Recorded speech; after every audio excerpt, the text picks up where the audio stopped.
27वीं आईनी तरमीम का गजट नोटिफिकेशन जारी। आईनी तरमीम बाकायदा आइन का हिस्सा बन गई। जस्टिस अमीनुद्दीन वफाकी आईनी अदालत के चीफ जस्टिस बन गए। सदर मुमलिकत आसिफ अली जरदारी ने चीफ जस्टिस अमीनुद्दीन खान से ओहदे का हलफ लिया। तकरीब में वज़ीर आज़म Shehbaz Sharif, field marshal Syed Asim Munir, services chief, joint chief of staff committee, chief justice Yahya Afridi, supreme court और हाई कोर्ट के जजेस के अलावा वफाकी और सूबाई वज़रा की भी शिरकत। सरबराह आईनी अदालत जस्टिस अमीनुद्दीन खान ने जस्टिस हसन अजहर रिजवी, जस्टिस अली बाकर नजफी और जस्टिस आमिर फारूक से हल्फ लिया। जस्टिस के लिए आगा आज वफाकी आईनी अदालत के जज का हल्फ उठाएंगे। वफाकी आईनी अदालत के जजेस की तादाद 6 होगी।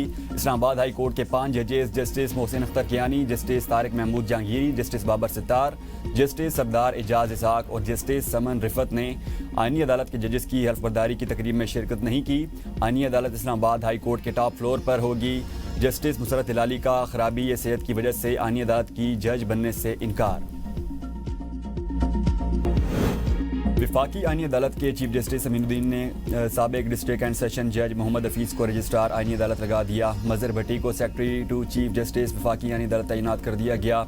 जस्टिस अमीनुद्दीन खान ने तैनाती के अहकाम जारी कर दिए। सुप्रीम कोर्ट जजेस का स्टाफ भी आईनी अदालत जजेस की मुआवनत जारी रखेगा। तहरीक तहफ़्फ़ुज़ आईन पाकिस्तान का हंगामी इजलास 27वीं और 26वीं आईनी तरमीम को बुनियादी ढांचे की खिलाफ वर्जी करार दे दिया। तरमीम अदलिया और जमहूरी सदनों पर वार करार। इलामी में कहा गया 27वीं आईनी तरमीम ने सुप्रीम कोर्ट के इख्तियारात को महदूद और अदलिया को इंतजामिया के मातहत कर दिया। इजलास का आइन को असल हालात में बहाल करने का मुतालबा। जस्टिस मंसूर अली शाह और जस्टिस अहसन मिनुल्लाह के इस्तीफे को मुज़ामत करार दे दिया गया। तरमीम मंजूरी के खिलाफ पीर के रोज़ अरकान कौमी असम्बली और सेनेट का पार्लियामेंट से सुप्रीम कोर्ट तक वाक होगा। खैबर पख्तूनख्वा असम्बली में तरामीम के खिलाफ करारदाद पेश की जाएगी। अरकान पंजाब असम्बली पीर के रोज़ पंजाब असम्बली से लाहौर हाई कोर्ट तक मार्च करेंगे। लाहौर में वकला एहतजाज में भरपूर शिरकत की जाएगी। अगले जुमे को मुल्क भर में योम सियाह मनाया जाएगा।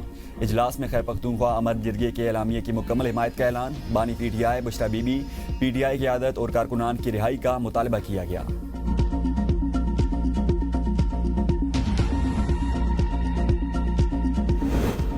आइन से निराफ किसी सूरत काबिल कबूल नहीं। अदलिया और पार्लियामेंट अपने दायरा अख्तियार में रहें। इदारों के टकराव से मुल्क अदम इस्तेहकाम का मुतहम्मिल नहीं हो सकता। राना सनोल्लाह कहते हैं सियासी इंतशार से अवाम को नुकसान पहुँचता है। दोनों मुस्ताफ़ी जजेस ने जो बयान दिए उसमें कोई दलील नहीं। बयान सियासी और ज़ाती एजेंडे पर मबनी हैं। जजेस की ट्रांसफ़र का अख्तियार सिर्फ अदलिया के पास होगा। ट्रांसफ़र में एग्जेक्टिव, वज़ीर-ए-आज़म, सदर या काबीना का कोई अमल दखल नहीं होगा। पिछले 10 बरसों में सुप्रीम कोर्ट के फैसलों ने हुकूमतें चलने नहीं दी। अदलिया ने 62(1)(f) बहाल करके पार्लियामेंट के फैसले कलदम किए। जजेस के सुओ मोटो से बारहा हुकूमती उमूर मुतासिर हुए। सुप्रीम कोर्ट को आम शहरियों को इंसाफ देने पर फोकस करना चाहिए। फितनल ख़वारिज अफगानिस्तान में मौजूद हैं और उन्हें हिंदुस्तान की हिमायत हासिल है। दहशतगर्दों के साथ मुज़ाकरात का कोई इम्कान नहीं। दहशतगर्दी का खात्मा रियासत की जिम्मेदारी है।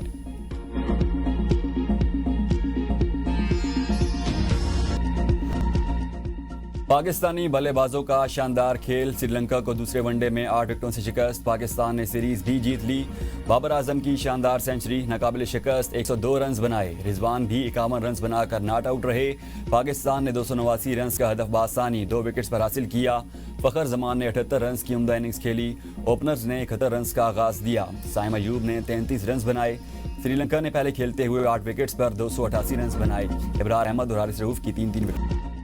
पाकिस्तान क्रिकेट टीम के स्टार बैटर बाबर आजम ने लेजेंड ओपनर सईद अनवर का रिकॉर्ड बराबर कर दिया। श्रीलंका के खिलाफ रावलपिंडी क्रिकेट स्टेडियम पर खेले गए मैच में बाबर आजम ने एक रोज़ा क्रिकेट में अपनी 20वीं सेंचुरी स्कोर की और सईद अनवर का रिकॉर्ड बराबर कर दिया।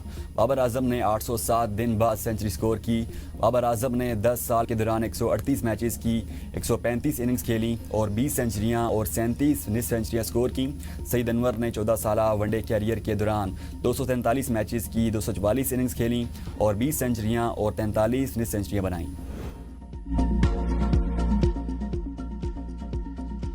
पीपल्स पार्टी ने फैसल मुमताज़ राठौर को नया वज़ीर-ए-आज़म आज़ाद कश्मीर नामजद कर दिया। ऐलान सदर पीपल्स पार्टी आज़ाद कश्मीर चौधरी यासीन ने किया। ABN ने सबसे पहले और सबसे बेहतर की रिवायत बरकरार रखते हुए फैसल मुमताज़ राठौर की वज़ीर-ए-आज़म नामजदगी की खबर नाजरीन तक पहुँचाई। फैसल मुमताज़ राठौर साबिक वज़ीर-ए-आज़म और अपोजिशन लीडर मुमताज़ हुसैन राठौर के फर्जंद हैं। पंजाब यूनिवर्सिटी से ग्रेजुएशन की।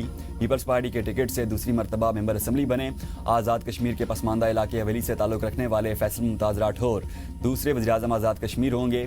नामजद वज़ीर आला कहते हैं, नामजदगी पर अल्लाह ताला का शुक्र अदा करता हूँ। पाकिस्तान पीपल्स पार्टी की हुकूमत वर्कर की हुकूमत है। ऐसा तासुर छोड़कर जाएंगे कि आमदा हुकूमत भी हमारी ही बनेगी। वज़ीर-ए-आज़म आज़ाद कश्मीर चौधरी अनवारुल हक के खिलाफ तहरीक अदम एतमाद जमा, 17 अरकान के दस्तखत मौजूद। रायशुमारी 17 नवंबर को होगी। स्पीकर ने आज़ाद कश्मीर असम्बली का इजलास 17 नवंबर सपहर 3 बजे तक कर लिया। इजलास में वज़ीर-ए-आज़म चौधरी अनवारुल हक के खिलाफ तहरीक अदम एतमाद पर रायशुमारी होगी। साबिक़ वज़ीर-ए-आज़म राजा परवेज़ अशरफ कहते हैं, तमाम फैसले सीनियर्स की मुशावरत से किए गए, हमारे नंबर्स पूरे हैं, हम आज़ाद कश्मीर में हुकूमत बनाएंगे। फैसल राठौर को तजर्बा है, वो बेहतरीन अंदाज में हुकूमत चलाएंगे। पीपल्स पार्टी की हुकूमत कश्मीर में बेहतरी लाएगी।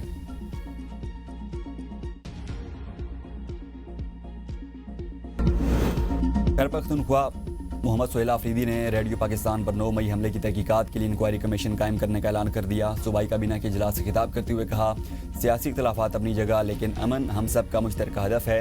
सूबाई असम्बली की तमाम करारदादों पर मुकम्मल अमल दरामद किया जाए। हम खैबर पख्तूनख्वा को सूद के नासूर से पाक करने के लिए पॉलिसी बना रहे हैं और इस्लामी सरमायाकारी मुतारिफ कराएंगे। मज़ीद कहा, 4.5 करोड़ आवाम के मुंतखब वज़ीर-ए-आला को अपने बानी चेयरमैन से मुलाकात की इजाज़त नहीं दी जा रही। बानी चेयरमैन और उनकी अहलिया को अपने ज़ाती मुआलिज से मुलाकात की इजाज़त भी नहीं दी जा रही।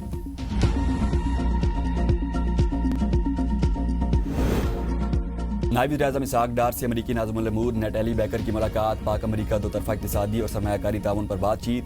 इसहाक डार का IT सेक्टर और क्रिटिकल मिनरल्स में ताउन बढ़ाने पर जोर। पाकिस्तानी मंडी में अमरीकी कंपनीज़ की बढ़ती दिलचस्पी का खैर मकदम।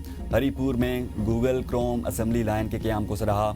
मुलाकात में गज़ा में अमन कोशिशों, इलाकाई और आलमी सूरत हाल पर भी तबादला ख्याल किया गया।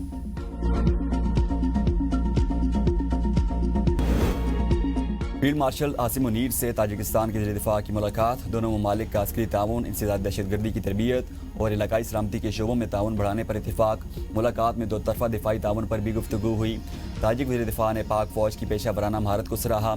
इलाकाई सलामती और अमन के लिए पाक फ़ौज के किरदार की भी तारीफ़। फील्ड मार्शल ने ताजिकिस्तान के साथ दिफाई और अस्करी ताल्लुकात के फ़रोग़ के अज़म का इजहार किया।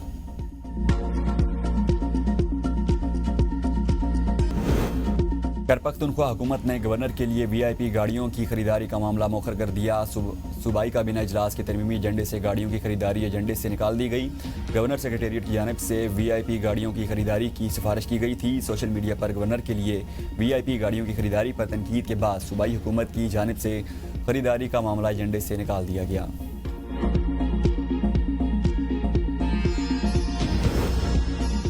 चीफ जस्टिस याह्या अफरीदी की सरबराही में 27वीं आईनी तरमीम पर फुल कोर्ट इजलास। सुप्रीम कोर्ट रूल्स 2025 में तरमीम की मंजूरी। एलामिया के मुताबिक सुप्रीम कोर्ट रूल्स 1980 का जामिया जायजा मुकम्मल करने के बाद नई तरामीम मंजूर कर ली गई।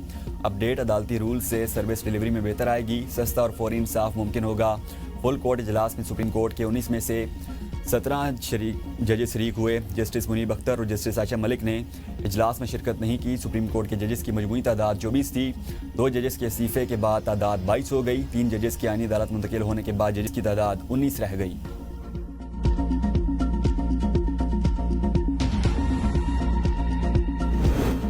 अभी कुछ इस्तीफे और आएंगे। ये खैंचा तानी और तकसीम चीफ जस्टिस बनने के लिए है। स्पीकर पंजाब असम्बली मलिक अहमद खान का तकरीब से खिताब। कहा, अदालती फैसलों से पार्लियामेंट के इख्तियारात को महदूद किया गया। पार्लियामेंट अपने हुकूक की बात करते हुए भी डरती थी। आईनी अदालत बहुत ज़रूरी है। तैनाती कैसे होगी, हाई कोर्ट कैसे बनेगा, ये इख्तियार पार्लियामान के पास होना चाहिए।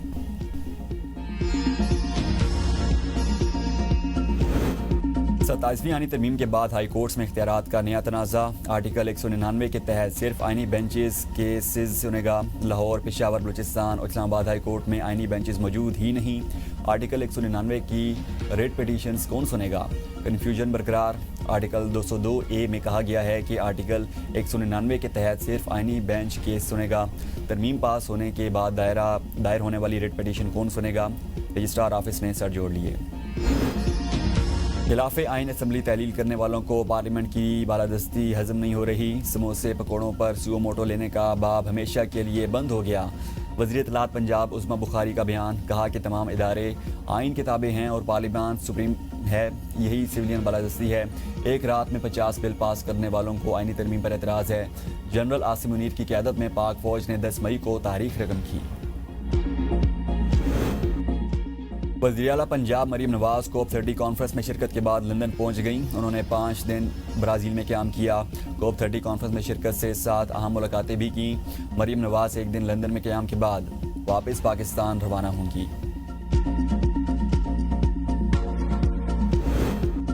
वज़ीर आला सिंध मुराद अली शाह से यूरोपियन यूनियन और नीदरलैंड्स के सफ़ीर की मुलाकात। वज़ीर आला के सूबे में सरमायाकारी के लिए हुकूमती ताउन की यकीन दहानी।